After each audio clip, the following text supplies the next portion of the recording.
guys, selamat datang di 1% Podcast. 1% Podcast adalah bagian dari 1% startup life school terbesar di Indonesia. Dalam podcast ini kita bakal ngebahas topik-topik seputar kesehatan mental, pengembangan diri, serta edukasi life skills dengan tamu yang handal di bidangnya. Kami ingin kamu untuk bisa mendapatkan insight baru dan berkembang seenggaknya 1% setiap harinya. So that's all, enjoy 1% Podcast untuk hidup seutuhnya.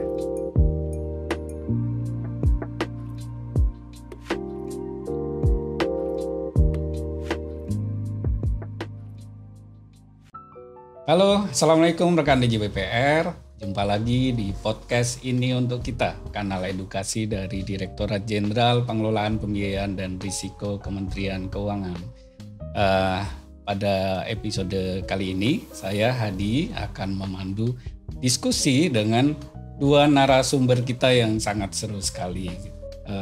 Kita sapa yang pertama, narasumber kita ada Pak Ian Rubianto. Gimana kabarnya Bapak? Alhamdulillah sehat-sehat. Alhamdulillah sehat. Adi. Sudah vaksin ya Pak? Sudah alhamdulillah. Udah 2 kali nih. Gimana rasanya Pak? Tambah pede dikit. Oh iya. Makanya ini teman-teman kita sudah menerapkan protokol kesehatan, sudah dipastikan ya. Saya dan narasumber kita sudah sehat ya melalui self assessment dan juga uji kesehatan. Ya, pembicara kita selanjutnya ada teman kita yang cantik banget ini, Mbak Hani Kumala, psikolog dari 1%. Gimana kabarnya Mbak Hani? Sehat, puji Tuhan Mas. Ya, senang bisa bergabung dengan kita ya hari ini ya. Saya juga senang sekali. Ya, dua narasumber ini akan diskusi dengan saya, nanti akan berbicara tentang bagaimana mengelola manajemen diri di masa pandemi. Cukup unik ya, karena biasanya kita berbicara di podcast ini untuk kita itu ngomongin APBN, ngomongin literasi, investasi, keuangan gitu kan, ngomongin program pemulihan ekonomi nasional gitu. Nah, kali ini sebenarnya agak berbeda, tapi ini nggak kalah penting karena kita berbicara tentang humans, kita berbicara tentang manusia yang tentunya kalau dikelola dengan baik itu akan sukses untuk bisa kita juga melaksanakan tugas-tugas kita gitu. Nah, sebelum itu ini ada yang unik nih, Pak Ian nih. Pak Ian ini Sekretaris Direktorat Jenderal Pengelolaan Pembiayaan dan Risiko. Tapi profil beliau itu di sini lebih terkenal sebagai pemerhati lingkungan. Waduh. Penyuka tanaman dan hewan-hewan langka gitu. Okay. Koleksinya apa aja Pak favoritnya Pak? Wah, kalau favorit semua tanaman favorit. Cuma mungkin yang saya suka Sansevieria Pak. Sansevieria ya? Sansevieria, luar biasa. Kalau untuk orang tertentu mungkin ibu-ibu atau yang wanita itu tidak ada tidak ada indahnya, tapi dari situlah ya, ada manfaat, ada kemudian ada keunikan tersendiri luar biasa. Soalnya kalau ibu-ibu itu langsung yang dilihat itu uniknya itu harganya Pak. Harganya sama bunganya. Iya, itu kira-kira buat investasi bagus nggak itu? Saya dari mulai tahun 2000-an ya, saya sudah mulai Sansevieria ini Pak. Jadi sudah senang saja bagus teman-teman semuanya ya. Dan terkadang kita lupa untuk investasi tanaman itu seolah-olah menghasilkan cepat ini mahal gitu ya. Padahal kalau makin booming makin banyak harganya turun. Jadi turun. Supply demand kan gitu ya. Iya, Saya kira gitu. Itu yang salah kalau menurut saya. Jadi untuk investasi silakan. Tapi kalau karena saya petani ya, saya merasa jadi petani nggak ada ruginya, nggak ada ini karena suatu saat booming lagi kan gitu ya. Ya sekarang musimnya musim Sansevieria. Bukan, sekarang janda bolong. Janda bolong. Janda bolong itu luar biasa itu. Saya juga baru tahu ada janda bolong. Kalau yang saya tahu, saya dulu karena Sansevieria lidah mertua. Kan gitu ya. Jadi sekali lagi ya kita menikmati itu. Tapi yang jelas yang perlu kita ambil dari Pak Ian ini adalah karena beliau ini adalah hobi yang disukai dengan hati dan dilakukan dengan sepenuh hati dan akhirnya juga bisa menghibur kita di situasi yang seperti ini. Betul ya Pak? Betul sangat. Oke. Mungkin nanti kita akan kulik lagi Pak Yan mengenai hobi tadi, penyaluran tadi, karena memang ini sangat relate dengan apa yang akan kita bicarakan ya. Kita beralih ke Mbak Hani dulu. Rekan-rekan DJPPR, Mbak Hani ini adalah psikolog profesional gitu. Kenapa kita undang? Karena kita akan berbicara tentang manajemen diri. Cuman buat rekan DJPPR yang ingin mengenal lebih dalam ke Mbak Hani boleh perkenalkan diri. Mungkin perkenalkan juga 1% itu apa? Silakan Mbak Hani. Oke, perkenalkan saya Hani Kumala dari psikolognya di 1%. 1% sendiri adalah sekolah kehidupan yang mengajarkan hal-hal yang nggak diajarin Pak di sekolah biasa. Gimana kita survival gitu kan ya. Jadi bukan ilmu pengetahuan tapi ya bekal kehidupan. Seperti itu sih kalau dari 1% sendiri. Iya, sekolah kehidupan itu Saya ingat satu orang. gimana Pak? Bob Sadino. Iya. Sekolahnya sekolah jalanan. Nah itu. Jadi sekolah itu nggak perlu di formal, tapi Betul. di jalanan itu bisa jadi sekolahan teman-teman semua. Betul. Dan kita di 1% punya mimpi apa ya? Pengen anak muda, pengen semua orang tuh bisa berdaya gitu. Iya, jadi mengoptimalkan Diri belajar sendiri. dengan hidup itu dengan pengalaman-pengalaman ya, Iya. mengambil pelajaran-pelajaran dengan apa yang kita hadapi dalam hidup itu. Ya, Pak menarik sekali. Adi Ya. perlu belajar gitu kan. Iya. Makanya ini kita belajar dengan Mbak Hani nih. Tidak aja belajar APBN terus Pak, tapi bagaimana mengenal diri kita sendiri Pak. Makanya kita hadirkan Mbak Hani nih. Oke, kita lanjutkan ke Mbak Hani lagi nih. Jadi tadi 1% itu sekolah kehidupan. Jadi banyak konseling ya di Betul. sana ya. Kalau kita melihat 1 tahun terakhir nih Mbak, selama masa pandemi, ya, apakah relate dengan apa yang kita bicarakan saat ini bahwa perlu manajemen diri selama pandemi gitu? Mungkin bisa diceritakan Mbak. Kalau dibilang perlu banget ya, karena pandemi ini kan yang sesuatu yang kita nggak pernah siap. Kaget kan pastinya. Iya. Kalau saya bisa bayangin, kita di kantor fire drill ada, earthquake drill ada, semua kita dilatih untuk siap itu. Pandemi kan nggak pernah ada pandemic drill gitu kan. Iya. Jadi ketika itu terjadi, semua kan kaget. Ini gimana, harus gimana? Tiba-tiba semua dunia kayak jungkir balik ya Pak. Yang kerja dari kantor, kerja di rumah gitu kan. Jadi ya perlu banget untuk kita manajemen diri sendiri. Karena memang keadaannya di luar yang bisa kita bayangkan gitu. Iya. 1 tahun terakhir kita sangat concern terhadap kesehatan ya. Kesehatan karena COVID-19. Tapi jangan lupa bahwa kesehatan mental gitu perlu gitu. Dan mungkin kita coba ambil contoh kasusnya yang ada di kita di Kementerian Keuangan di DJPPR ya Pak ya. Selama 1 tahun terakhir itu banyak sekali hal yang baru. Tadi disampaikan tidak ada COVID-19 drill gitu. Tidak ada pelatihan COVID-19. Mungkin bisa diceritakan Pak yang dialami DJPPR dan mungkin pegawai-pegawainya, SDM-nya itu seperti apa Pak? Jadi saya setuju sekali tadi dengan Hani ya. Waktu 2019 kita menatap 2020 tuh ya kayak ini kita siapkan begini-begini. Masuk 2020 Januari masih ada senyap-senyap tuh suara-suara kan gitu ya. Ada Februari sudah mulai tuh. Ada yang udah kena nih. Ya di luar Pak Di ya. luar. Rasanya Kita belum. jauh. Rasanya jauh, masih santai kita bisa berani. Pas Maret ya, ada 2 laporan. Iya. Kemudian juga kita masih senyap-senyap. Awal kita tahun Maret 2020 itu juga kita memang nggak ada persiapan. Iya. Ya betul, nggak ada persiapan betul. Saya ingat betul ya teman-teman itu di sini kumpul. Wah ini awalnya itu karena bahaya, karena cepat menular. Kemudian kita semuanya harus di rumah, kecuali yang perlu. Awalnya begitu, saya ingat betul itu ya kan betul Badi ya. Jadi yang penting kita amankan dulu supaya nggak kena, kita di rumah semua. Kecuali kalau ada kegiatan perlu baru ke kantor. Nah, itu awal-awal. Karena memang nggak tahu kita, nggak tahu kedepannya mau apa bentuknya kan gitu ya. Dan saya kira itu yang sampai sekarang pun teman-teman semuanya ya bahwa ya COVID ini ternyata luar biasa. Jadi saya sampaikan 2020 itu benar-benar extraordinary betul, luar biasa. Dan ini memang betul tidak ada persiapan, tidak ada pengalaman gitu. Pengalaman mungkin pengetahuan pun belum tahu kita apa itu COVID. Ya dulu saya sempat protes juga. Loh kok pakai masker? Emang saya kena kan gitu ya. Sekarang berubah kan itu. Pakai masker untuk yang sakit aja. Yang sakit aja. Saya ingat betul itu Pak. Saya kira gitu. Nah, sama lah kayak saya di DJPPR juga sama. DJPPR ini ada persiapan, faktanya memang begitu dan kerjaan. Bahkan ada satu.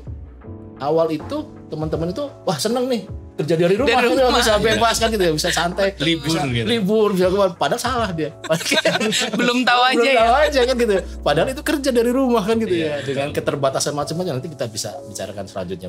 Silakan. Ya, yang working from home itu, saya pengalaman juga Pak. Jadi di awal-awal itu senang ya.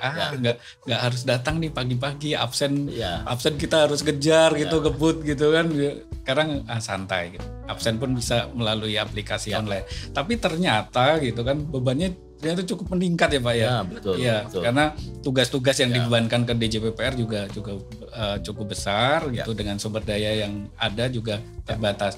Mengaturnya bagaimana itu Pak? Jadi saya kira betul itu yang disampaikan Mas Hadi ya, bahwa ternyata setelah kita baru seminggu gitu ya jalan, 2 minggu, sebulan lah gitu ya senang di rumah, kemudian bertubi-tubi tuh ya, ternyata banyak sekali hambatan gitu ya, keterbatasan karena kita udah dilarang jalan, sudah dilarang rapat yang biasanya udah nggak boleh kan gitu. Tapi targetnya itu luar biasa.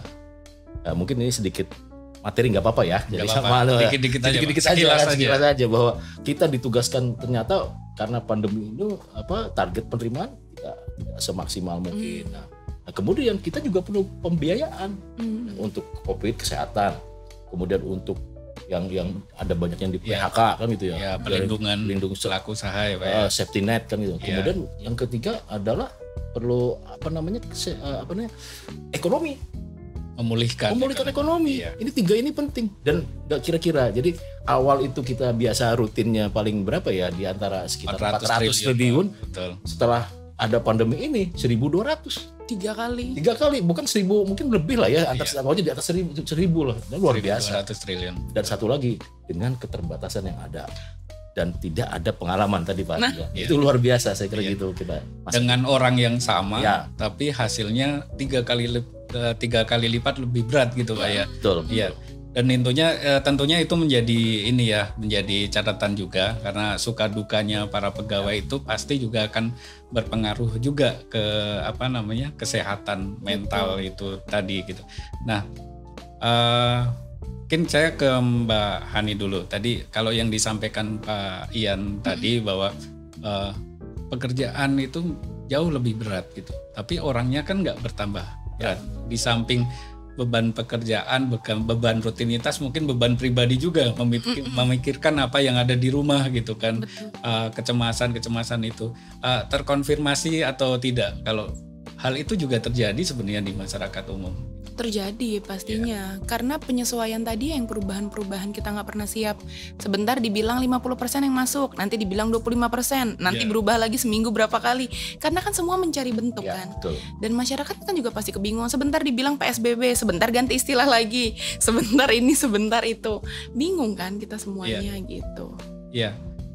Saya yakin juga Pak, karena jumlah pegawai DJPPR 500 orang nih Pak ya. Ya, roughly lah ya, sekitar 460-an lah. Yang jelas hampir 60% 70% itu milenial. Jadi kayak saya ini ya sudah bagian dari kolonial nih, bagian dari minoritas kan gitu ya. Jadi dan ini juga saya kira dengan yang begini ini perlu juga ada strategi ya. Saya tahu itu biasanya ada satu sisi yang lain ya. Mungkin kalau orang-orang tua kayak gini diapain ada sedikit-sedikit ya santai saja kan, udah biasa karena dulu hidup kita juga susah kan gitu. Jadi enggak ada. Nah, ini teman-teman yang hidup di zaman yang penuh sudah sudah oke, sudah enak. Nah, kemudian dengan keterbatasan itu jadi masalah. Banyak sekali sumber informasi gitu kan. Terus bagaimana pengaruh itu kan tidak hanya berpengaruh positif tapi berpengaruh negatif juga bisa banyak gitu, harus difilter gitu Pak ya. Mungkin saya tambahkan Pak Adi ya, Mas Adi ya, sorry ya nih. Jadi ada beberapa ada permasalahan yang terjadi ya. Yang pertama itu ini teman-teman itu ya sekarang batas antara pribadi dan kantor itu sudah tidak ada. Betul. Waktunya sudah tidak ada tuh ya. Ini saya bilang betul, saya curhat. Curhat sambil ya Mas. Jadi memang ini fakta gitu ya. Saya dapat keluhan banyak dari teman-teman, Pak sekarang Bapak tiap pagi rapat kayak di aja harus lapor gini. Saya bilang ya memang kita cari bentuk, belum tahu kan yang namanya flexible working space tuh bagaimana kan yang pasnya kan gitu ya. Nah itu, dan kemudian saya kira ada beberapa lagi terus rapat terkadang-kadang ini ada pola pandangan teman-teman, kerja rapat itu kerja. Yang betul bagian kerja tapi jadi intinya kan gitu. Rapat itu jadi nggak putus tuh. Satu hari itu ada kadang-kadang 2, ada 3. Ya. Karena tidak ada ya. Dan sampai malam, Pak. Sampai malam. Nah, ini yang sampai malam ini yang jadi masalah. Ya kadang-kadang itu yang karena teman-teman mungkin karena tidak terbiasa ya malam itu ya. Nah, itu bedanya dengan kalau kita anak orang tua ya sudah jalanin aja kan gitu ya. Itu. Nah, kemudian ada beberapa lagi Pak Adi. Ini yang tempat anak-anak muda nih, terutama yang belum berkeluarga. Di Jakarta nggak punya keluarga, dia kos. Nah kos itu Bapak Mas Adi ya Mbak Ani ya, itu kan 3x4 saja kan gitu ya. Tiap hari di situ stuck lihat tembok lagi kan itu jadi masalah gitu. Betul. Selain boring tapi juga tekanan itu, dan itu fakta itu ya. Ada beberapa teman-teman juga yang menyampaikan gitu. Makanya kemudian ya ada berharap juga ada ke kantor itu senang hiburan. Kantor hiburan kan? Betul. Ke kantor tuh hiburan gitu ya. Wah, saya mau ke kantor. Dengan sebenarnya alasannya ada tuh.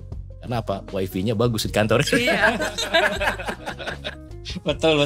Gitu ya. Nah, terus kemudian ada tambahan mungkin ini. Nah, komunikasi saya merasakan ya, komunikasi itu dengan daring dengan yang langsung begini itu berbeda.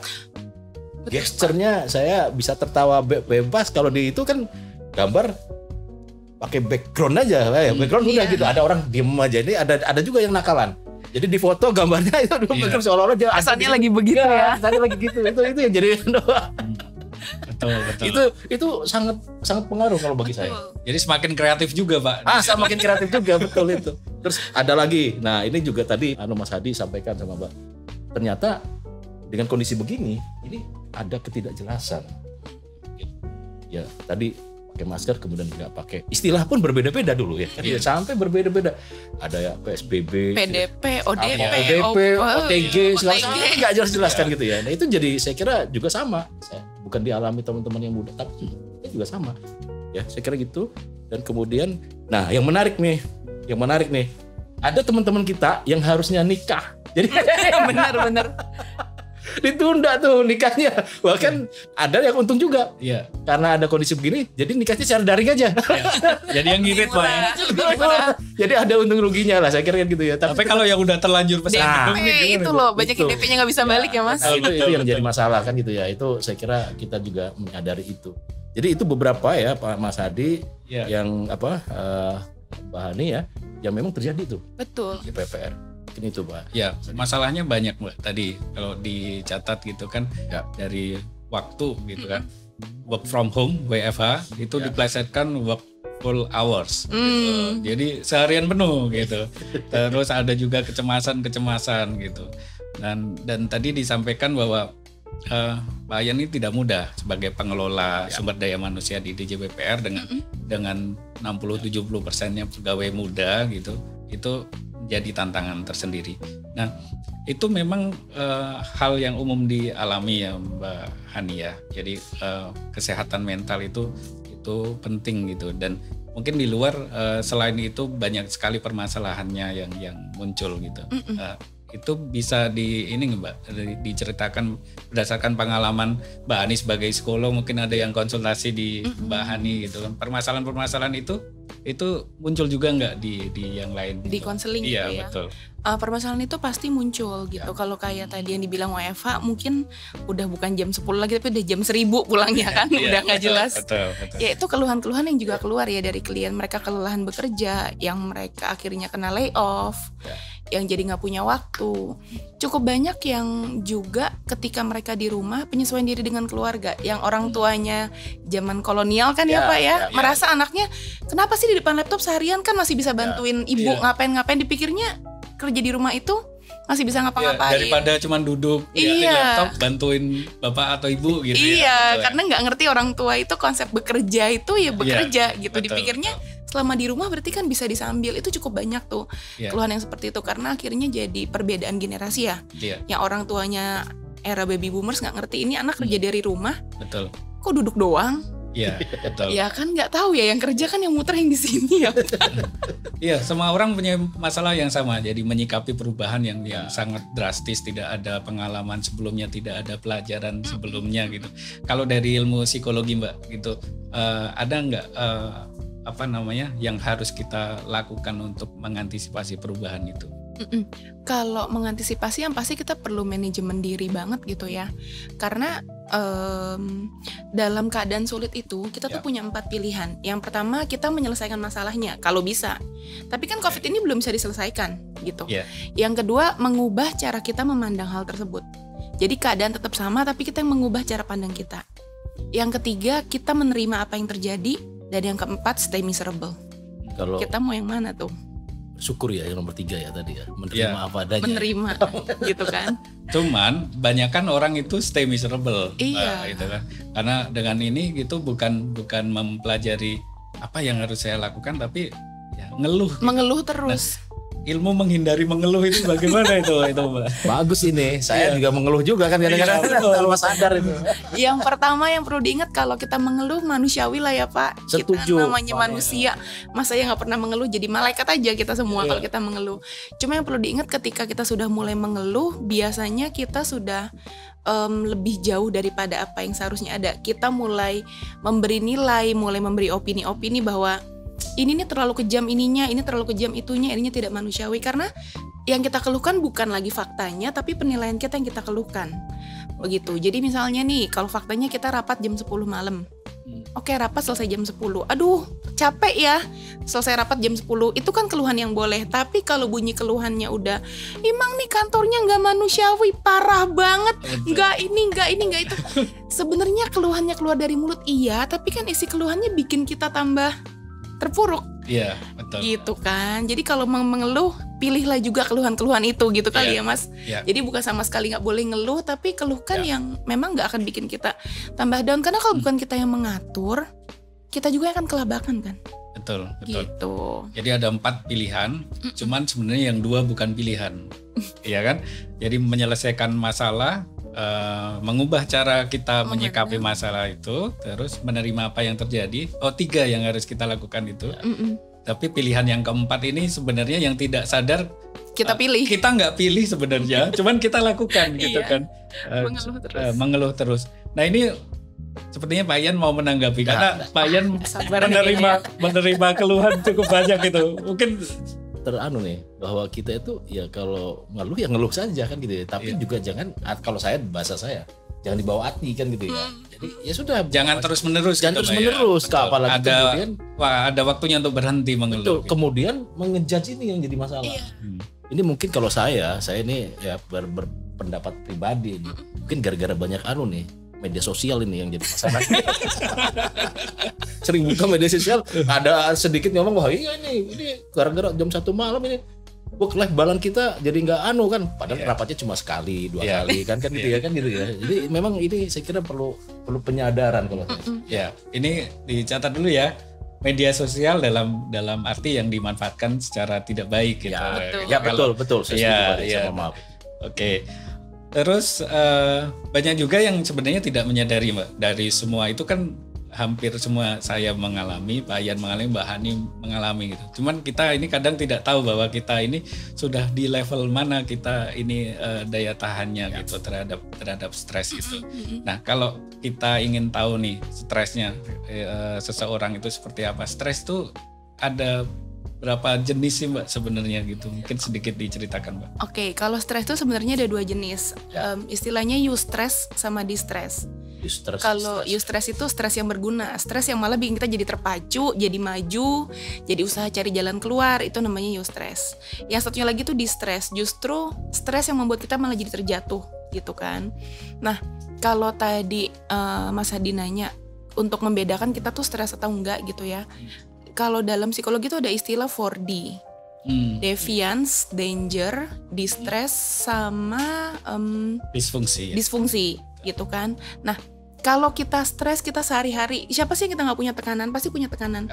Tapi sejauh kita masih bisa berfungsi, masih bisa, nanti aku jelasin sedikit yang 4D itu, berarti kita masih bisa berfungsi dengan baik. Tapi kalau kita sudah mengalami 4D itu, yang pertama disfungsi nih. Disfungsi maksudnya kita sudah gagal menjalankan fungsi dan peran kita. Bekerja udah mulai nggak bisa bekerja, udah mulai kena banyak marah gitu kan. Pokoknya sudah gagal melakukan tugas. Itu sudah D yang pertama. D yang kedua distress. Artinya mood kita, emosi kita itu sudah jadi sangat di bawah, turun terus. Bahkan bukan cuma kita, orang lain pun sudah menyadari, kok kamu tuh bawaannya sekarang ini banget sih? Kok kamu gitu banget? Itu distress yang kedua. Yang ketiga adalah danger. Kita udah mulai ada tuh pikiran bunuh diri, menyakiti diri, menghukum diri sendiri. Dan yang keempat deviance. Deviance itu artinya menyimpang. Jadi perilakunya sehari-hari udah gak kayak orang normal gitu ya.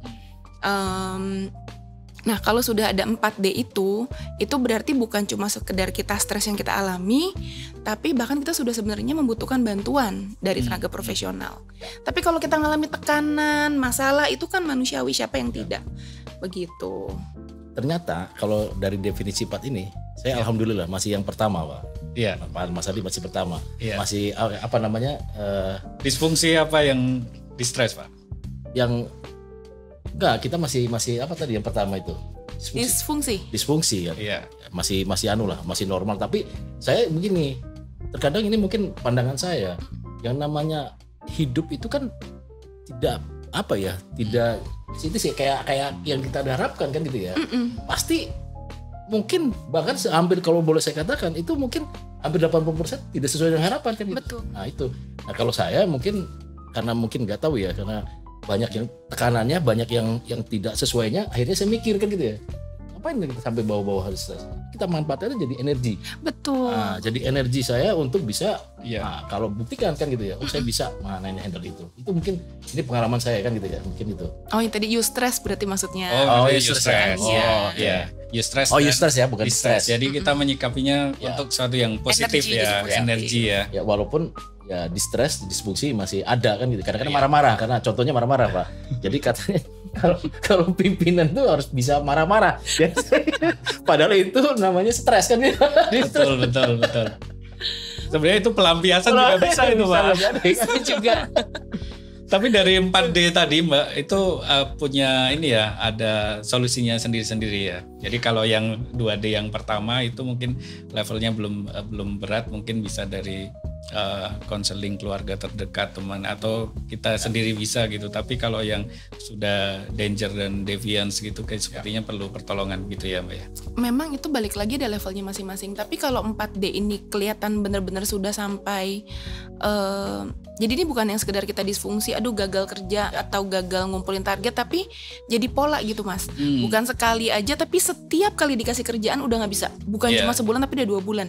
Itu kan berarti udah ada sesuatu yang salah dengan si staff ini. Bukan sekedar siapa sih kita kerja yang tidak pernah salah mengerjakan tugas. Tapi kalau itu sudah jadi pola, berulang lagi dan lagi, diberi waktu tambahan tetap seperti itu, berarti itu sudah benar disfungsi. Begitu. Kalau yang distress, namanya kita punya mood, kalau ini teorinya ada jendela toleransi gitu, windows of tolerance, dan sepanjang mood kita memang akan selalu turun naik gitu, tapi sejauh itu masih dalam jendela toleransi itu masih nggak apa-apa. Tapi kalau sudah di stres yang di sini, artinya sudah keluar dari jendela itu. Mood turun naiknya itu sudah parah banget. Dan tadi saya senang yang Pak Ian bilang, kadang yang membuat kita jadi mudah stres juga karena kita punya template mindset yang salah nih. Kita berpikir bahwa hidup yang ideal itu, hidup yang benar itu cuma hidup yang ada comfortable aspeknya doang. Target kita cuma maunya comfortable aspek. Sehingga ketika terjadi yang uncomfortable, kita kayak kenapa sih harus begini?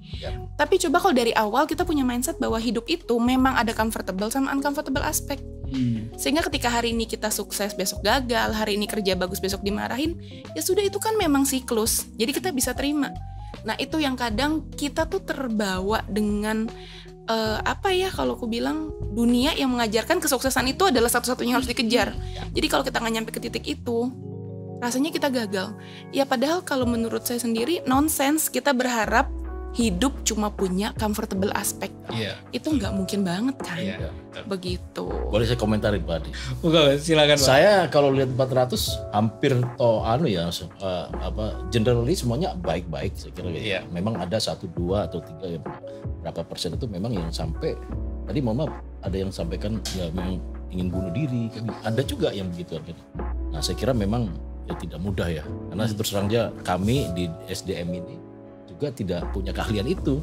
Walaupun kita juga pernah melakukan itu ya, webinar mengenai menghandle stres. Tapi kan kita kalau sudah sampai di tahapan itu, saya kira harus pada ahlinya ya kan gitu ya. Nggak bisa nanti kalau saya jawabannya gampang. Saya bunuh diri aja. Mau dipinjemin gunting, mau dipinjemin pisau. Kan bahaya kan. Jadi saya kira nggak pas kalau bagi saya. Saya kira mungkin perlu kalau sudah taraf begitu, memang konseling. Ya, nah ini kami sebenarnya lagi bangun juga di konseling saat itu. Jadi soalnya saya lihat kan hasilnya 2020 sangat bagus, bermanfaat besar Pak. Dedikasinya sangat tinggi gitu. Tapi Bapak sebagai pembina SDM itu juga punya tantangan yang luar biasa. Bagaimana karena pandemi kan belum berakhir ini Pak. Tantangan masih akan berat juga di depan gitu. Jadi tantangan-tantangan itu yang perlu Bapak ini karena gap antara umur tadi, gap millennials dengan generasi yang di atasnya gitu. Tapi tadi terkonfirmasi juga Pak, meskipun tidak semua gejala-gejala itu muncul gitu ya Pak ya. Ada Pak. Ya, oke. Nah, melihat karakteristik generasi tadi, Pak, jadi mungkin ada tingkat ketahanan untuk masing-masing orang itu berbeda gitu kan. Mungkin bisa ini Mbak dari generasi X, generasi Y, generasi Z dan baby boomers ini seperti apa karakteristiknya Mbak? Dari sisi ketahanan ini ya menghadapi suatu masalah. Mungkin dari sisi psikologi seperti apa Mbak? Kalau generasi kan secara umum kita tuh dibagi ada generasi baby boomers. Saya aja ya. Langsung aku ya Pak ya. Aku. Bawahnya itu ada generasi X, generasi Y, terus generasi Z yang terbaru generasi Alpha. Nah itu kan dibentuk sebenarnya dari pengelompokan itu kan dari apa yang terjadi sebenarnya secara umum di dunia gitu kan. Nah kalau generasi baby boomers ya itu kan zaman pasca perang kemerdekaan ya. Orang-orang Tapi yang saya waktu perang gimana Pak? Belum lahir. Tapi orang belum lahir ya, gitu. Baby boomers di zaman itu lahir atau jadi anak gitu kan. Jadi anak tipe-tipe orang tua pengasuhannya kan tipe-tipe yang penuh perjuangan ya. Yang mungkin lebih kolonial, yang nggak gampang menyerah karena memang masa itu susah kan. Jadi saya kecilnya itu ditempa dengan kawah Chandra di muka, kamu juga harus sama gitu. Biar gitu keluar jadi gitu kan dari kawah itu kan. Nah itu generasi baby boomers gitu. Jadi mereka orang-orang yang seperti Pak Ian nih, generasi yang gak gampang nyerah gitu. Melihat kesulitan sebagai tantangan, justru semakin sulit semakin harus diselesaikan gitu. Nah bawahnya generasi X itu, generasi X kan generasi yang orang tuanya adalah anak di zaman baby boomers. Mereka generasi yang lebih terbuka sama perubahan, tapi masih bawa cara lama. Tapi masih sudah lebih bisa sedikit fleksibel dibandingin si baby boomers. Mas Hadi itu ya. Mas Hadi generasi Y kayaknya ya. Saya masih muda Pak. Iya Pak. Bawahnya generasi Y itu saya sama Mas Hadi. Enak aja Mas Hadi. Kacau nih omongnya. Generasi itu generasi yang justru kalau dibilang paling dinamis justru karena ada di tengah-tengah. Peralihan dari yang kolonial masuk ke zaman yang modern kan. Generasi itu yang masih kenal telepon umum tapi kenal handphone. Yang masih tahu telepon kartu tapi tahu SIM card. Kalau yang udah generasi ke bawah kan bahkan telepon umum apaan sih, nggak ada tuh di otaknya mereka gitu kan. Generasi itu yang work life balance tuh sering diomongin sama generasi itu, work life balance gitu. Nah di bawahnya generasi itu generasi Z. Itu generasi yang kalau dari pengalaman saya sendiri, generasi yang lebih suka instan. Cari cara instan. Kalau bisa instan ya instan. Kenapa harus dicari bikin ribet? Walaupun dalam proses mereka menemukan cara yang instan itu buang waktu kalau buat saya sendiri gitu kan. Terus generasi yang cepat banget maunya apa teknologi. Dan karena mereka sudah lahir dari generasi yang makin lama keadaannya sudah makin lebih baik, justru ketahanan mereka sama kesulitan jadi lebih kecil ya sepertinya. Gitu. Rendah ya. Lebih rendah. Lebih generasi yang lebih tidak sabaran. Ya itulah ya generasi Z yang paling baru generasi Alpha yang sudah semakin modern gitu. Luar biasa nih Pak. Ini masukan yang bagus ya. Masukan bagus nih saya kira kan gitu ya. Nanti tapi juga begini, kadang-kadang kita juga harus mengerti banget ya bahwa apa sih generasinya, manfaat apa, kelebihan dan kekurangannya kan gitu. Jadi untuk menghadapi ini terutama pimpinan nih. Termasuk Pak Hadi pimpinannya harus tahu juga ini kan. Amin. Jangan sampai kemudian kita nggak tahu nih, ini luar biasa nih apa informasi ini ya untuk kita nanti kita sampaikan teman-teman untuk menghadapi anak buahnya. Jadi kita nggak bisa sama rata kan, yang itu bisa, yang kamu kok nggak bisa. Padahal berbeda pendekatan. Iya, karena 460 orang di Bapak itu juga beda semuanya. Mungkin pendekatannya juga berbeda kan Pak? Ya. Jadi pendekatannya untuk yang baby boomers, X, Betul. Y dan mungkin Tapi ini generasi pendekatan Z aja Pak Hadi ya. Iya. Mas Hadi ya, ini pendekatan saja nih sebetulnya. Ya. Tapi value-nya sama kan gitu ya. Ya, pendekatan betul. Yang harus sopan santun ya. Itu harus. Harus kan Iya. gitu ya. Harus datang jam 7.30 kan gitu ya. Betul. Ke kantor nggak boleh pakai sandal kan gitu ya. Kan Betul, itu betul. value-nya sama. Iya. Tapi Harusnya pendekatannya- sama. Pendekatannya yang berbeda. Mungkin kalau untuk yang generasi X dan baby boomers kita kan nggak bisa menggurui karena Ya. mereka merasa orang-orang yang paling banyak perjuangan, paling tahu susahnya hidup sehingga kan nggak mungkin digurui ya. Iya. Gitu. Jadi lebih banyak tanya, diskusi gitu kan sampai ya mereka merasa ya mereka dihargai, didengarkan gitu. Ya. Kalau untuk yang generasi ya tadi kan yang digaung-gaungkan kan selalu work life balance gitu. Iya, betul. Sebenarnya tipe-tipe yang pekerja keras yang mungkin kalau untuk pendekatannya oke dikasih kerjaan, tapi kasih yang setimpal untuk gue juga bisa bayar kecapeannya itu. Itu misalnya dikasih libur atau dikasih apa. Jadi yang penting oke gue kerja keras sekarang, tapi nanti kasih jeda juga untuk break misalnya gitu. Ya. Kalau yang generasi Z ya tadi ya biarkan mereka eksplorasi walaupun kalau saya pribadi kadang lihat generasi Z kayak gitu. Saya aja gemes apalagi yang di atas ya. Jadi dulu pernah satu kali lagi kerja terus lagi mau bikin Excel apa gitu. Terus kayak bilang, "Udah kerjanya manual aja." "Jangan Kak, kita cari dulu." "Udah manual aja." Tapi dia cari di Google dalam hati, itu sambil lo nyari di Google, kalau gua kerjaan manual udah kelar. Enggak cari aja di Google. 10 menit dia cari dalam hati, ini kalau manual udah kelar tahu. Selesai. Tapi ya itu gayanya mereka kan. Iya, betul. Jadi ada gap ya antara Iya. generasi ini ya. Ini Iya. perlu dipelajari ya. Banget. Ini saya kira gitu. Pendekatannya beda. Ya, Sama generasi ini Z nggak rekan bisa. DJPPR ini harus introspeksi. Kalian masuk di generasi yang mana Ya. dan berhubungan dengan orang di generasi apa gitu. Jadi jangan cuma untuk kepentingan Diri sendiri sendiri. untuk Ya. dimengerti tapi mengerti juga. Bukan untuk menjustifikasi kita ya, Betul. gitu ya Mas ya. Untuk generasi Y itu mereka. Ya ini ya betul. Z Ya. itu kayaknya Kayaknya di situ. Iya, generasi Z betul. yang bikin gemes ya. Iya, Mas. Wah, kalau saya kadang-kadang ya akhirnya ya itu tadi karena saya apa ya punya anak juga generasi itu ya saya mulai mengerti kan ya sudahlah. Nah, memaklumi. Iya. Cuma kadang-kadang memang geram juga. Gini aja, kan gitu. Cari aja, kita cari di Google. Kita- Manual aja di iya, Google. memang betul itu. Saya aja gemes apalagi Pak Ian.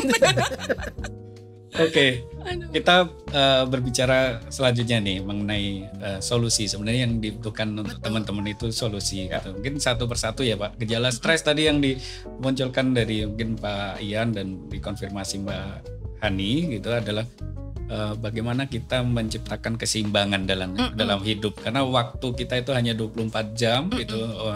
Tenaga kita juga terbatas. Bagaimana kita memanage 24 jam gitu. Mungkin ada tipsnya Mbak Hani.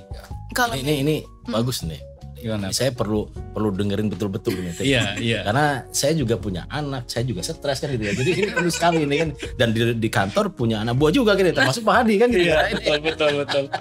Ya, silakan Mbak Hani. kalau kita berbicara manajemen waktu, ya kan memang sekarang tadi yang kita bahas keadaan memang tidak ideal. Semua masih mencari bentuk yang paling benar.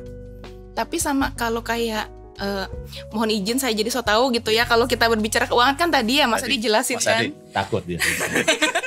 Karena So saya tahu so nih. tahu kan gitu. Kalau berbicara keuangan kan udah dipostin dulu tuh. Iya. Apa dulu, tabungan berapa persen, apa berapa persen. Nah, mungkin kalau dalam 24 jam sehari kita perlu prioritas. Yang pertama istirahat berapa jam. Iya. Personal time kita berapa jam. Barulah dibagi buat kerjaan dan lain sebagainya. Memang kalau dibilang kayak gini, kalau seideal itu, kadang kan tadi ya kerja sampai jam 1000 kan. Iya. Bahkan jam dinding udah nggak bisa tuh jam Betul. 12. Tapi tetap cari usahain ada proporsi untuk kita istirahat. Ya. Untuk kita punya personal time itu yang paling penting sih. Dibalik tadi ya masing-masing kan punya tanggung jawab sebagai ayah, sebagai anak, Ya. sebagai suami, sebagai istri, tetap ada. Tapi yang kalau menurut saya penting tadi waktu kita untuk kita nge-recharge diri. Gitu, untuk istirahat untuk diri sendiri. Dibandingin yang tadi yang memang sudah harus kita penuhi kan. Ya. Jam kerja, jam apa. Jadi kalau kita ngomongin pembagian waktu, jangan lupa waktu untuk recharge diri. Gitu. Dan recharge diri itu kan sebenarnya nggak perlu yang sampai kita 2 jam, 3 jam, 4 jam, tapi setengah jam, 1 jam kita lakukan sesuatu untuk diri sendiri. Ketika ya istilahnya kalau mandi itu menyenangkan ya mandilah beneran gitu. Kalau Enggak. mungkin bahasa kerennya sekarang Me me time. time. Me time zaman Iklan itu. me time gitu ya. Jangan sampai kita udah personal time kita banget buat mandi, tetap apa aja diburu-buru 5 menit shampoo, udah giniin shampoo nih pakai ya ampun ini kan shampoo bukan sabun gitu. Kadang kita masuk mandi, rapat kurang 5 menit gitu. Iya. Itu jadi udah pokoknya. Kalau menurut saya ya nggak pas juga. 5 menit mandi kan. Jangan mandi ya, rapat dulu. Me time-nya jangan mandi kan gitu. Iya, cari yang lain kan. Yang lain kan. Sesederhana apa, misalnya kayak minum kopi gitu, jangan glek-glek-glek, tapi kayak dicium kopinya, dinikmati kan sebenarnya hal-hal kecil ya. Pastiin kita punya waktu-waktu itu setiap hari, minum teh, minum kopi, apapun pas makan coba dinikmati, mindful gitu kan, be mindful, be present sama yang kita kerjakan. Begitu. Ya, bagus sekali tadi ada. Jadi 24 jam itu harus ada waktu untuk kerja, ada waktu untuk istirahat, dan ada waktu untuk recharge gitu. Ya. Mungkin bisa diterapkan juga Pak di ini Pak di kita ya Pak ya. Saya kira begitu. Ya. Tapi kan balik lagi tadi sampaikan oleh Mbak Hani ya, itu kan tergantung dari masing-masing kan ya, preferensinya kan gitu ya. Bagaimana disiplinnya betul, gitu. Bagaimana kita senangnya tadi kalau mau mandi, saya kira jangan pakai mandi deh ya. 5 menit ya itu mencari masalah. Kasih masalah gitu ya, belum sampoan, belum apa kan ngeringin, saya kira gitu. Banyak lah saya kira. Saya setuju itu. Jadi untuk ya apa namanya yang ya untuk teman-teman yang muda nih ya, coba cari yang itu Pak, cas diri itu gimana? Ya, dan harus dibagi secara proporsional waktunya. Jadi dengan 24 sengaja. jam itu secara sengaja harus diluangkan gitu. Dan disiplin ya. Iya. Jangan merasa nggak perlu gitu. Nanti aja gitu. Nah, ada nggak tahu generasi apa tuh? Yang merasa dia kuat aja kan gitu ya. Soal tanggung kan gitu ya. Saya ingat anak-anak saya kan 2 tuh. Dia tapi kalau udah lapar gitu baru ngomong kan gitu. Lapar sakit. Nah, itu menjadi masalah kan gitu ya. Saya kira gitu. Jadi ya apa namanya, disiplin itu penting sekali itu Pak di sesi. Iya.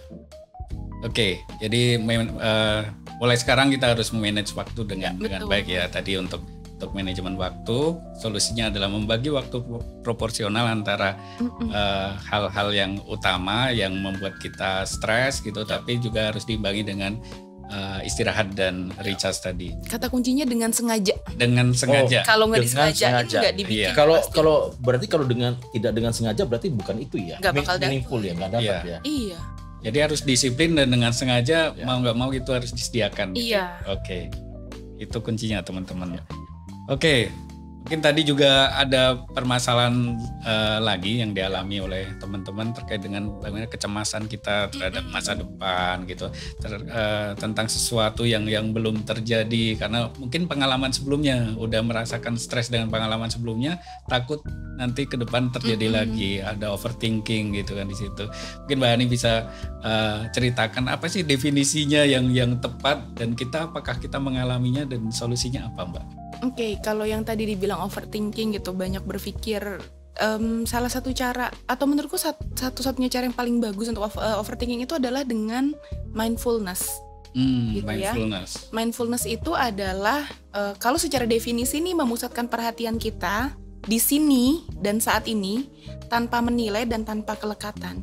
Kenapa sih itu penting? Karena seringkali yang kayak tadi Mas Adi bilang, kita tuh tidak hidup di sekarang. Kita hidup entah menyesali masa lalu. Aduh, coba kemarin tuh gitu. Aduh, harusnya tuh kemarin begitu. Atau kita mengkhawatirkan masa depan. Gimana kalau nanti begini ya? Gimana kalau nanti begitu ya? Akhirnya kan kita tidak hidup di sekarang. Dan kalau tadi saya bilang sekarang tuh bukan hari ini, bukan jam ini, bahkan bukan detik ini, tapi yang sekarang lagi kita lalui ini sekarang bener-bener proses ya. Yang lagi dijalanin ini. Nothing exists. Just this one moment katanya gitu kan.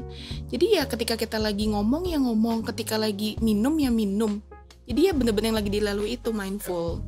Nah kalau untuk mengatasi overthinking, solusinya tuh sama. Mindful itu kalau definisi yang tadi, dengan kata lain akan bilang gini, kita mencoba melihat fakta sebagai fakta. Tadi sudah sempat saya singgung di depan gitu ya Pak.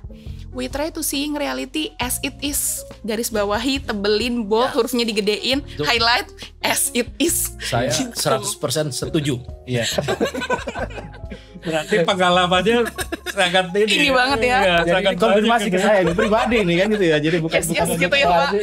Betul itu. Itu kadang kalau mikir kemana-mana jadi nggak fokus lagi tadi ujungnya sana. Iya, as it is. Karena saya sendiri bukan cuma ngomong gitu ya Mas, tapi saya ngelakuin. Setahun ini dengan apa yang terjadi, kalau saya tidak as it is, pasti udah overwhelmed dari kapan-kapan gitu. Misalnya nih, kerjaan gitu, waktu awal tahun lalu sempat ada satu kerjaan yang tadinya di stop gitu kan. Sebelum itu sempat ada tawaran tempat lain, tapi saya menolak, nggak, saya mau tetap di sini. Ternyata begitu memilih yang ini malah di stop. Kalau nggak mindful kan kayak, aduh, gue bodoh banget. Kenapa dulu coba kalau dulu pindah gitu. Terus kan kita mulai ya memaknai bahwa, aduh, emang gue bodoh ya. Emang nasib gue nggak baik ya. Itu kan sudah pemaknaan, bukan lagi fakta as it is. Faktanya ya berarti saya menolak pekerjaan yang sana dan memilih yang ini, sekarang pekerjaannya dipending. Ya belajar melihat as it is-nya itu, ya sudah fakta ya fakta.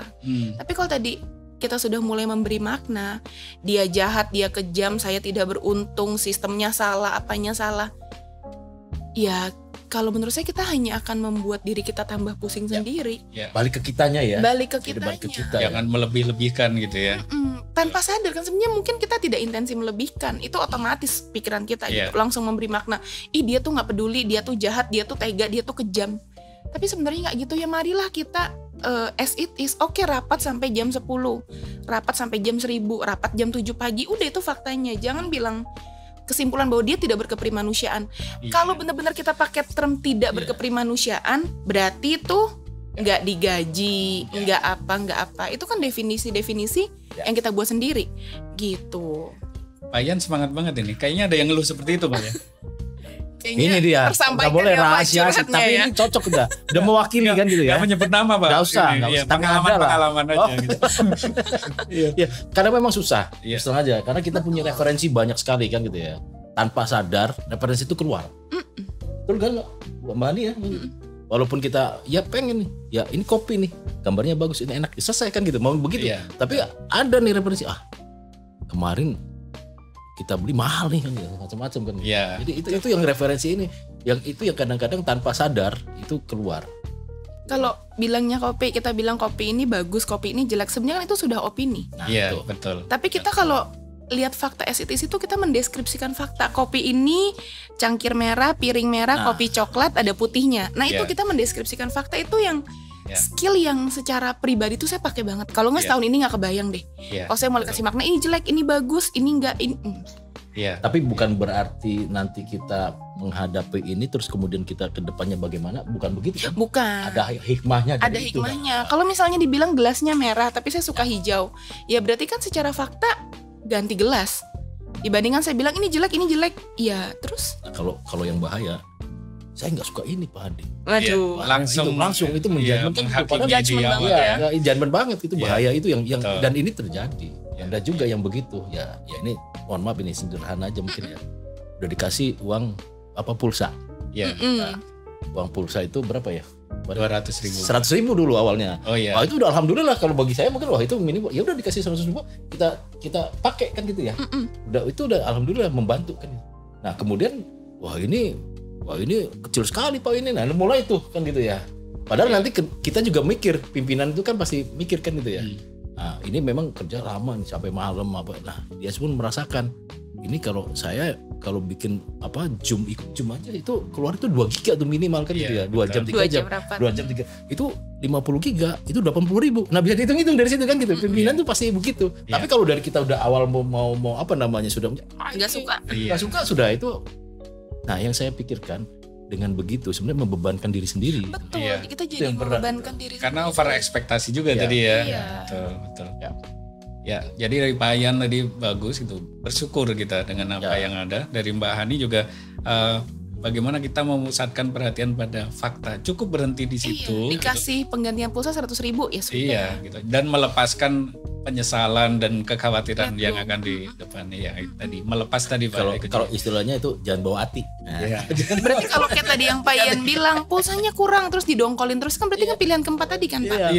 Stay miserable udah stay miserable. Betul. Karena nggak akan berubah kan. Biasanya kalau ini pengalaman saya, kalau kita sudah mulai awal merasakan itu terusan tuh pasti ke bawah melekat kan tadi. Apalagi lihat mukanya Pak Yan. Nah, ini Pak ini Pak Yan nih pelakunya ini.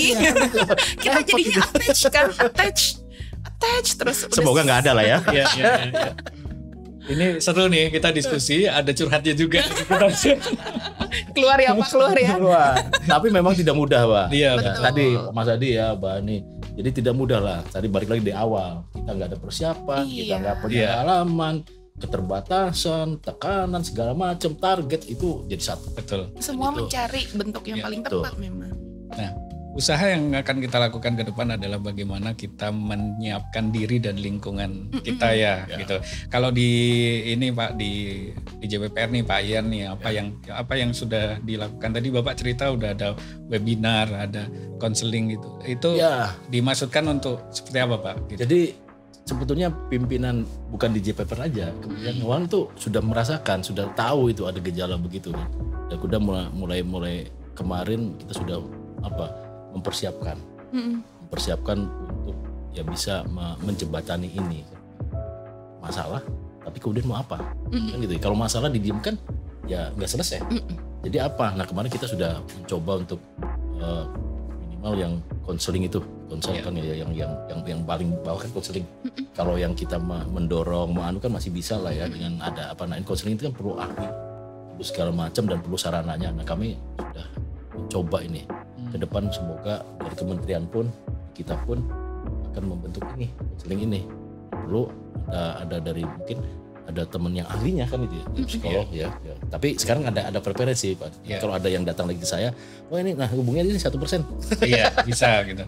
Jadi ada silakan. Ada upaya yang dilakukan oleh unit kita sendiri. Tapi kalau kita memerlukan kita bisa minta bantuan. Ya, karena terus terang saja tidak mudah. Ya dengan preferensi yang berbeda-beda tadi, generasi yang berbeda-beda itu tidak mudah. Harus ahli kan gitu ya. Karena memang ada ilmunya itu. Ada ilmunya 6 tahun itu 4 tahun kan gitu ya. Enggak mudah gitu ya. Kan gitu. Jadi saya kira tapi ya kami sudah mencoba juga pimpinan langsung itu juga memberikan sedikit gambaran. Ini juga bagus ini sebetulnya kan ini ya. Saya sangat senang sekali ini kan dengan ada dari 1% nambahan ini nyampaikan. Mungkin jadi apa ya? Jadi ya minimal jangan lagi membabi buta, bukan babi buta, menyamaratakan lah kan itu ya. Ternyata ada jadi edukasi yang bagus. Ya, ada mulai yang rendah tadi disfungsi kan gitu ya. Iya. Disfungsi itu paling rendah itu ya Pak Mas Hadi ya. Iya. Karena yang paling ini adalah yang menyimpang. Berarti yang paling berat ya. Sebenarnya 4 itu dia satu garis kontinum sih, bukan bisa ya. Leveling ya. Bukan leveling. Iya. Karena makin ke dalam ya itu kan gitu ya. Oh ya, oke. Jadi itu saya kira Mas Hadi ya, saya kira semoga segera dibentuk ini dan ada badan atau yang ya minimal ada bisa teman-teman ini kalau yang memang ya kita harus ya bisa menyampaikan masalahnya dan itu saya kira kita wajar gitu ya. Iya. Dan kemudian yang ini satu lagi yang kadang-kadang dipendem aja ya, kayak introvert itu kan diem aja, itu yang bahaya juga. Nah ini saya pengen atasannya. Tadi yang tahu dari gejala-gejala tadi sama Mbak Hani udah saya tahu ini. Nah itu yang kita udah tahu gejala. Ini ada gejalanya nih kan. Gitu. Agar gitu, Mas Adi. Mbak Hani mungkin karena pada dasarnya basicnya kita ini kan bukan ahli psikologi ya. Mungkin ada tips-tips sederhana buat kita nih. Karena kita kan ditugaskan Bayan untuk melakukan konseling ke junior kita gitu. Mungkin yang sederhana aja mungkin. Oke. Sebelum yang ke situ, tadi saya mau nambahin dikit yang tentang mindful, nggak apa-apa ya? Iya, silakan. Mindful itu kan tadi melihat fakta apa adanya. Berarti mindful tidak mengajarkan kita berpikir positif juga. Tidak mengajarkan kita berpikir negatif. Kalau berpikir positif, dia pasti baik, dia pasti memikirkan kita. Karena kita kan beneran nggak tahu faktanya juga. Jadi tidak berpikir positif, tapi tidak kemudian berpikir negatif. Emang ini nggak ada pedulinya, emang ini jahat. Jadi makanya kalau dibilang as it is, ya udah faktanya, gitu ya. Nah kalau tadi menjawab pertanyaannya Mas Hadi, konseling yang paling standar yang bisa saya ajarkan adalah validasi emosi. Itu kayaknya hal yang paling penting yang perlu banget kita lakukan. Memvalidasi emosi itu, kalau menurut saya bekal yang paling penting. Validasi emosi adalah kita menerima gitu, emosi yang dirasakan sama seseorang. Tapi sebelum lebih lanjut, bedakan antara validasi emosi sama tindakan, karena nggak sama. Misalnya nih, saya datang, saya stafnya Mas Hadi, terus datang, saya marah-marah gitu, saya kesel sama ini gitu. Udah saya karena saya kesel kemarin sengaja kerjaannya saya kelarin atau saya bikin salah atau apa gitu ya. Nah yang divalidasi adalah perasaan marahnya, perasaan sedihnya. Tapi kalau tindakan saya salah ya tindakannya salah, jadi bedain. Iya. Keselnya saya gitu. Oke. bisa dipahami sih kenapa kamu tuh kesel banget, nggak enak banget ya di posisi itu. Jadi berusaha mengerti si emosinya, marahnya dia, sedihnya dia, keselnya dia. Tapi kalau tindakannya salah ya tindakannya salah, tapi tindakannya tidak baik gitu. Jadi karena kita biasanya langsung menyalahkan, ya kamu harusnya nggak boleh marah. Lo bukan nggak boleh marah, marahnya nggak apa-apa. Tapi kalau abis marah terus dia jelek-jelekin orang di media sosial, kan yang salah tindakannya itu, bukan emosi marahnya. Jadi yang paling mendasar, skill yang paling mendasar menurut saya adalah validasi emosi. Gitu. Dan tadi kuncinya tidak langsung menyalahkan gitu. Dan tidak hanya menyalahkan. Kalau pekerjaannya salah, disalahkan, tapi juga harus dicari ini, membantu menemukan solusi yang menyebabkan pekerjaannya itu salah gitu ya. Oke. Ada yang bagus banget, bukan what is wrong with you, tapi what happened to you. Iya, betul. Gitu. Pendekatannya berbeda gitu. Jadi jangan melihat yang salah, tapi ada apa gitu ya dengan dirimu gitu. Iya. Tapi biasanya pimpinan apalagi generasi saya maunya langsung beres ya, solusi. Yang penting pekerjaannya beres lah ya. Nah itu belajar Nah berarti ini Pak. harus diubah nih Pak, harus masuk ke saya dalam kira gitu. ini luar biasa. Saya bisa jadi ya mungkin harus lebih sabar. Ya kan gitu ya. Ini ada kunci lagi kalau dari saya, harus sabar tuh. Betul. Kalau nggak sabar ya nggak bisa juga kan gitu. Betul. Ya. Nah, saya setuju tadi Pak Ian tadi udah melakukan bahwa mendukung ya untuk mengelola kesehatan mental timnya gitu. Mungkin di tempat lain juga banyak gitu kan. Cuman yang saya petik kan sebenarnya kita tidak bisa bergantung pada orang lain terus. Ya, memang Pak Ian membantu, kita membantu orang lain gitu. Tapi kuncinya itu adalah di diri kita sendiri. Bagaimana kita menyiapkan diri kita atau membangun support system ya gitu ya. Gitu. Mungkin Mbak Ani bisa dijelaskan nih bagaimana sih kita membangun support system itu, trik dan tipsnya seperti apa? Gitu. Kalau membangun support system yang paling penting kita mengenali diri kita dulu, tahu profilnya kita gitu kan. Kalau memang kita yang tipenya support systemnya hanya 1-2 orang cukup, ya udah gitu, nggak perlu merasa ya tapi jangan-jangan aku ini orangnya pemalu kok cuma 1-2 orang, dia temennya banyak. Bukan masalah jumlah, tapi masalah kita kenal diri kita. Jadi nggak bisa memakaikan ukuran orang lain ke kita. Jadi kalau memang kita dengan 1 orang aja itu jadi support systemnya kita, ya itu cukup gitu. Dan yang kedua tadi yang Mas Adi bilang, kita tidak bisa selalu mengandalkan orang lain karena kuncinya kan di kita. Biasanya saya pribadi juga bikin yang namanya emergency box gitu. Emergency box itu yang kalau kita tahu kan kotak P3K tuh isinya plester, betadine gitu kan, kasa. Nah itu kan pelukaan fisik. Kita perlu juga dong menyiapkan untuk pelukaan psikologis kalau kita kenapa-napa. Emergency box itu literally kita memang punya box gitu. Jadi yang isinya benda-benda yang membantu kita bisa self-soothing. Nah benda-benda itu berdasarkan 5 panca indera kita. Jadi yang pertama yang secara penglihatan gitu ya Mas Hadi. Jadi di dalam box itu tuh Pak, kita taruh benda-benda yang kalau kita lihat itu bikin mata seger. Iya. Ini tanaman. Itu hijau tuh dari tadi pengennya lihat itu terus sebenarnya kan. Tanaman atau foto bayi. Kalau yang saya pernah dengar ini inspirasi gitu. Dan yang pernah saya dengar dari klien ada yang taruh foto bayi, foto masa kecil atau foto binatang peliharaan, kucing, anjing, apapun itu. Foto alam, apapun yang kalau kita lihat kayaknya menyegarkan, walaupun cuma 5 detik gitu ya, kayaknya adem, menghela napas lah ya, gitu kan. Ada yang dia suka pakai nyala lilin, jadi kalau udah ini lihat api nyala di lilin tuh kan kayaknya teduh gitu kan. Tiap orang punya gayanya masing-masing. Ada lagi yang dia pakai kacamata hitam. Dia bilang kalau pokoknya udah jenuh pakai kacamata hitam rasanya lebih adem. Lihat semuanya gitu kan. Itu kurang pede. Jenuh pusing gitu sebenarnya.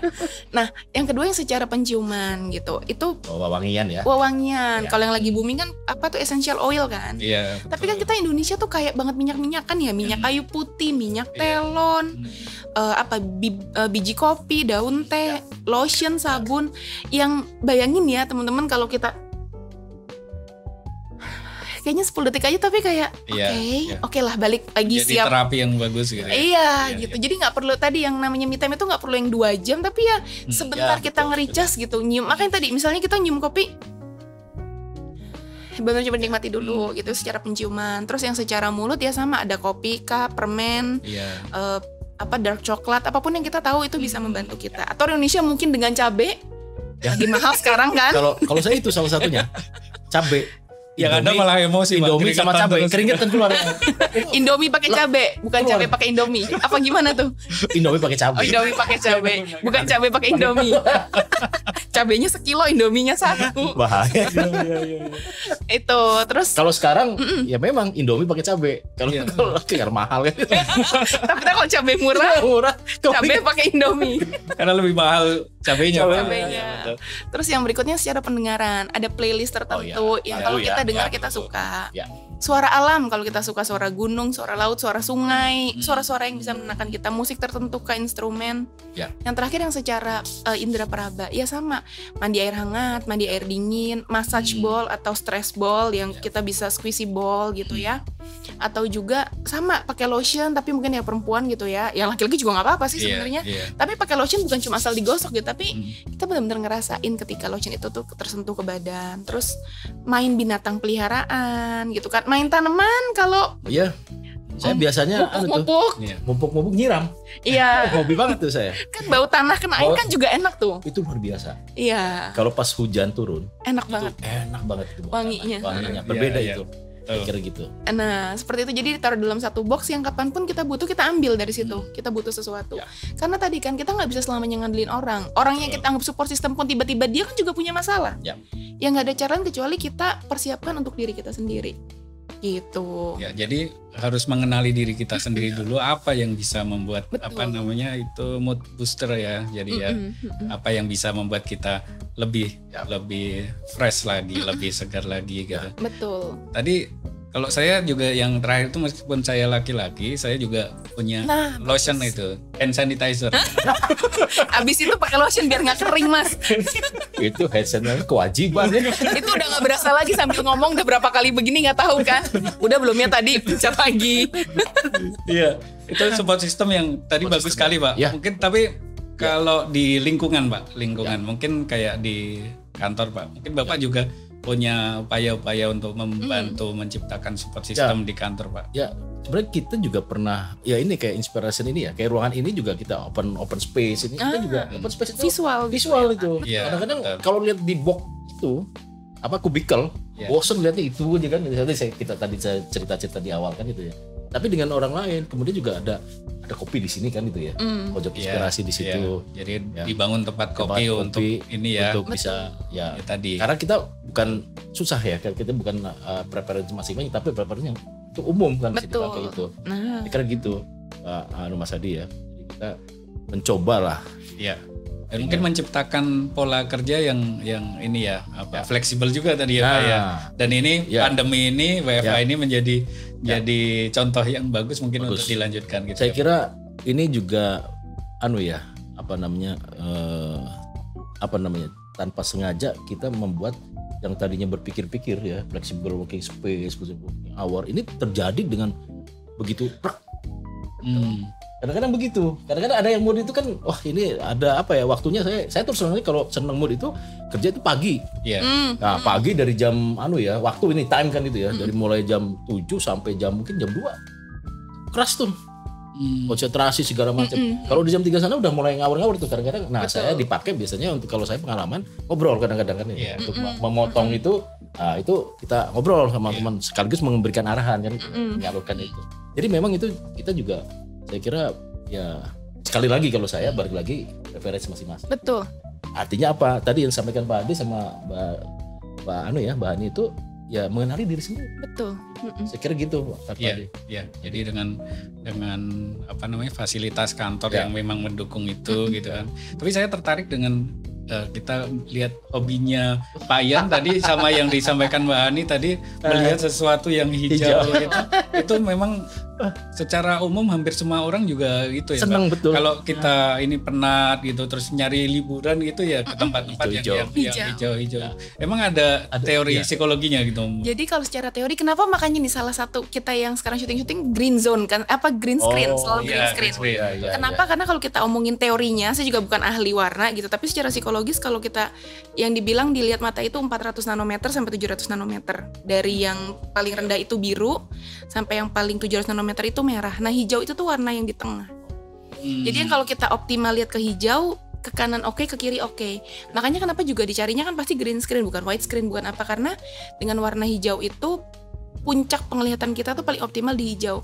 Makanya mungkin kenapa tanpa kita sadar insting ya, ketika kita jenuh tuh mau nyarinya yang hijau. Iya, betul. Karena udah kerja paling puncak kan kita paling tenang ya. Kalau kita udah kerja at the base-nya kita kan relax. Iya. Gitu kan. Makanya memang karena itu kenapa orang tuh seneng nyari hijau. Kebutuhan hijau tuh penting banget. Sama ya, Pak? Sama. Sama ya? Kalau ya sama, saya kira kalau hijau saya lebih dalam lagi hijau itu kan gitu ya. Tapi ini jadi bagus nih.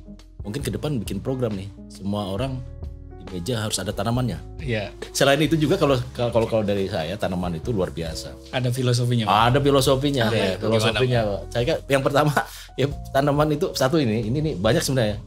Dia kalau dimarahin diam aja. Jadi kita curhat ke dia, marah ke dia. Dan gak bakal dibocorin juga ya. Gak bakal dibocorin. Nah, itu guyonannya ya. Iya, Nah, yang penting itu sebenarnya gini, kalau tanaman itu tergantung dari kita. Ilmunya itu. Jadi kalau kita apain dia, itu balik lagi ke kita. Betul. Itu penting banget. Iya. Jadi kita bisa mengenali diri sendiri kan itu ya. Kalau orangnya gerasa-gerus itu ya. Ini akan tanaman pun jelek. Enggak bagus. Tapi kalau kita rajin, kita lapin ya, maaf itu kan disayang. Saya pernah Tumbuhnya juga lain ya, Pak? lain. Iya, Dan iya. itu kembali ke kita. Betul. Kita jadi apa nanti? Apa pos nanti hijau, udah ada hijaunya dapat, itunya dapat. Puas. Dulu saya pernah, karena saya dari pertanian ya,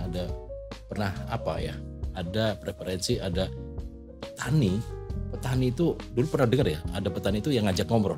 Iya, ngajak ngobrol tanamannya gitu. Betul. Dan berbuahnya lebih bagus, Pak. Berbuahnya bagus. Iya.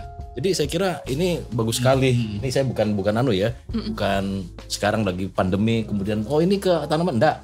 Saya udah lama. Sudah lama Kan gitu ya. Dan itu. Dan satu lagi balik ke kita. Selain tadi nggak marah-marah ke saya, tapi kalau saya bagus, ya bagus ke saya. Iya. Itu penting sekali. Betul. Ada lagi banyak sebetulnya filosofi ini. Ya, Soal nanti kegunaan. kita episode sendiri, Pak. Ya, gitu ya. Ini untuk tanaman ini budidaya tanaman. bisa membahas nih, Pak. Satu episode tersendiri Iya, di tanaman ini. betul. Nanti Kalau dulu sekolah muatan lokal namanya Mas. Mulok membahas tentang tanaman. Ekstrakurikulernya bisa di khusus. Hijau. Jadi saya setuju lah, nanti ini program satu meja, satu tanaman. Ya. Iya. Sip. Ini luar biasa nih insight yang banyak dari Mbak Hani, dari Pak Ian gitu. Mungkin bermanfaat buat rekan-rekan semuanya gitu ya. Cuman maaf sekali ini waktu juga yang membatasi semuanya. Ian, Mbak Hani, mungkin terakhir ya terkait dengan tema kita manajemen diri di masa pandemi. Mungkin closing dari masing-masing, mungkin siapa dulu, Pak Ian dulu mungkin silakan. Saya kira ini pandemi itu ada tadi disampaikan juga sama Mbak Hani ya. Ini fakta begitu. Jadi kita nggak usah gerutu, nggak usah apa. Nah, bagaimana kita ke depannya? Dan saya kira ke depannya ya tadi kita punya, apakah kita hanya berhenti di situ sampai miserable? Ya kita saya kira enggak kan gitu ya. Dan tugas kita kan luar biasa, Pak. Saya apresiasi sekali lagi teman-teman ya di DJPPR ini luar biasa. Ya, saya bisa membayangkan yang tadi 400 triliun jadi 3 kali lipat itu luar biasa. Dalam tidak ada persiapan segala macam. Nah itu tolong dijaga terus. Dan juga saya mau juga jaga kesehatan.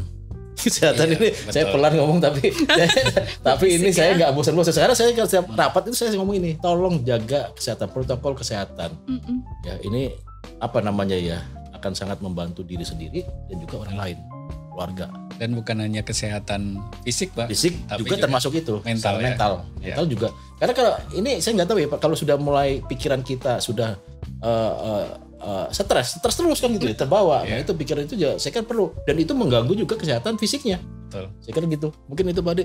Salam sehat semuanya, Pak. Ya, makasih Pak Ian. Mbak Hani mungkin. Kalau dari saya mungkin ini, kalau bukan kita yang dengan sengaja mencari waktu untuk manajemen diri kita, nggak akan ada yang cariin gitu. Jadi ya memang kita perlu dengan sengaja membuat waktu untuk kita nge-recharge diri. Karena kan tadi ya keadaan belum bisa diubah.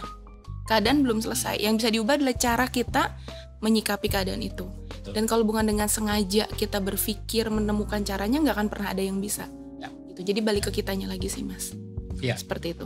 Oke, mungkin kalau bisa saya simpulkan ya, mungkin dari diskusi kita banyak sekali manfaatnya, banyak sekali ilmu yang kita dapat.